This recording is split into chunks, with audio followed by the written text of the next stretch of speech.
So, the Emancipation Proclamation. I talked a good bit about this in the earlier Civil War PowerPoint lecture, but here you're going to be diving into it a little bit more. So, this is a kind of fancy copy here of the Emancipation Proclamation. Don't worry, you're not expected to be able to read all the fancy writing and everything. But this is the kind of thing that would have been kind of printed out for kind of public consumption, to put on walls and things like that. Um, the whole transcript of it in a much easier to read version is here. So I want you to read through it. It's very short. Look, it's one little page. Um, and you can see this was, put out to be published in 1864.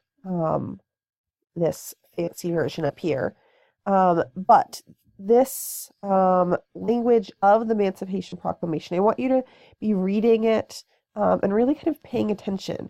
How is Lincoln justifying what he's doing, right? Why does he have the power to do this? Why does he say he has the power? He kept saying over and over and over again that the federal government did not have the authority to interfere with slavery. So it's really important when he says, by virtue of the power in me vested as Commander-in-Chief of the Army and Navy of the United States in a time of actual armed rebellion, as a fit and necessary war measure for suppressing said rebellion.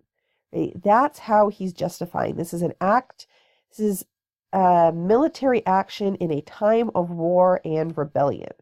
He's not saying this is even necessarily the right thing to do. He kind of alludes to that when he says he invokes a considerate judgment of mankind and the gracious favor of Almighty God. But still, you can see how he's working really hard to kind of justify and claim the ability to do what he is doing. So this being the document itself of the Emancipation Proclamation, I then have two additional articles which will give a bit more background into some of the writing, signing, and then trying to put in place the Emancipation Proclamation.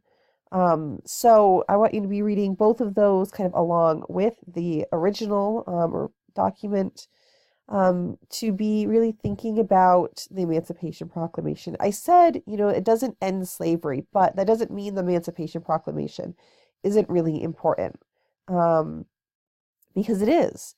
It's still something that is very much celebrated, and for a long time was very celebrated in African American communities, and some of those celebrations do continue to the present day, because while it did not outlaw slavery entirely, it wouldn't be until the 13th Amendment that slavery became illegal in all of the United States.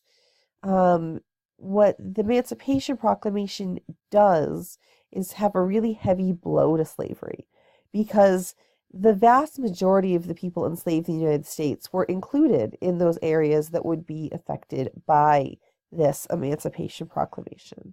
And so that meant that the vast majority of people would now be free.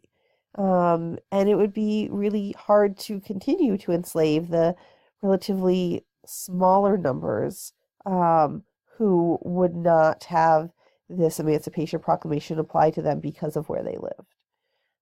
So again, make sure you read and really are kind of thinking about the actual language that Lincoln uses, and then you can see some of the background, including an article written by one of my professors who had taught up at UMass, Manisa Sinha, and she talks about how Black abolitionists really helped to kind of push Lincoln. I think that's one of the things that makes Lincoln really interesting, is that he was someone who could kind of change and evolve.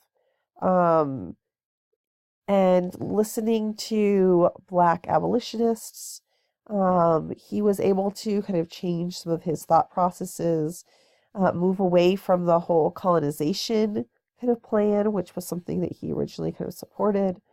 So this kind of collection of sources will hopefully help you to understand the Emancipation Proclamation even more.